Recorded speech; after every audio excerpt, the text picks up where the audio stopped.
DIY St. Patrick's Day stickers, let's go. So first you're going to insert a shape, so I'm going to do a circle. You're going to want to size this up so you can see it very clearly. I like to change mine to white because that is the base color of my sticker. And select that image tab and make sure that the filter is on for free images, especially if you don't want to have to pay Cricut for a 99-cent clip art image. I'm just picking a beard and a hat for mine, so if you use the same ones, they are free. So the sizing on these doesn't particularly matter right now because you're going to be adding text. So you're going to be tweaking that in just a second. You will want to align these, so go ahead and press that Align tab. Once you have both layers selected, select Center Horizontal to align them together. Now let's insert some text. Go ahead and press the text button, type out St. Patrick's Day, Happy St. Patrick's Day, anything you would like. And then it's time to pick a font. If you're looking for the free fonts available to you, go ahead and press the Systems tab, and I'm just picking a blocky font that's pretty easy to read. Once you have the font that you like, go ahead and change the letter spacing to exactly how you like it. So I like mine a little bit closer together, but not too close. And you're not going to ungroup the letters because you are going to curve it. So once you ungroup them, you'll no longer be able to curve them. So just go ahead and curve it, and trust me, it'll look fine.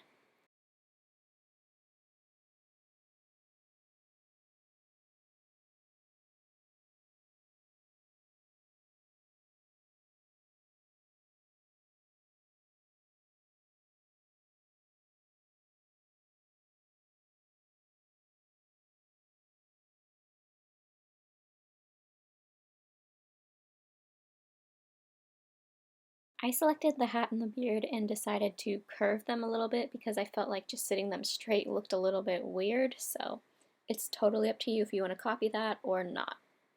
And that way the beard kind of sticks out and it makes it look a little bit more uniform. Once you're happy with your sticker, go ahead and select all 4 layers and flatten them. This is going to ensure that it doesn't cut out the hat, the beard, and each individual letter separately.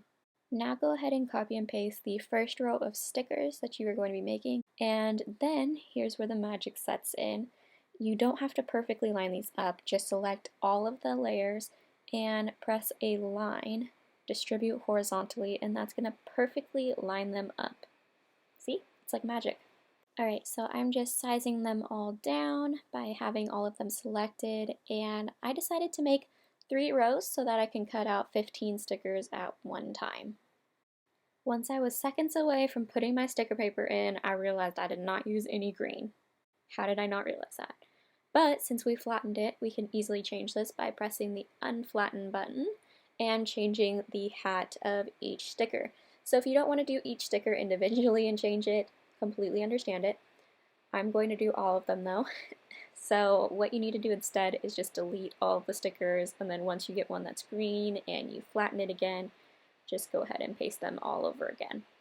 This is not a permanent solution of smashing all the layers together, but if you use weld instead of flatten, it is a permanent solution. So once you weld those layers, the only way to go back is if you press the undo button or Control Z, and if you don't notice it until several steps later in your project, you basically have to start off all over from scratch. Yay, now everyone has a green hat. It is time to make it. So first go ahead and save it and then press make it and print this baby out and put it in your Cricut, have it cut it, do the magic, and you're gonna have these beautiful stickers. So you can hand these out to your kids, your nieces, your nephews, or if you don't want to wear green on St. Patrick's Day or you just want to be a little bit more festive, wear it yourself. I know I'll be wearing one. I hope you enjoyed this tutorial. If you did, please give this video a thumbs up, subscribe to my channel, and check out more of my videos. I'll see you guys in the next one. Bye!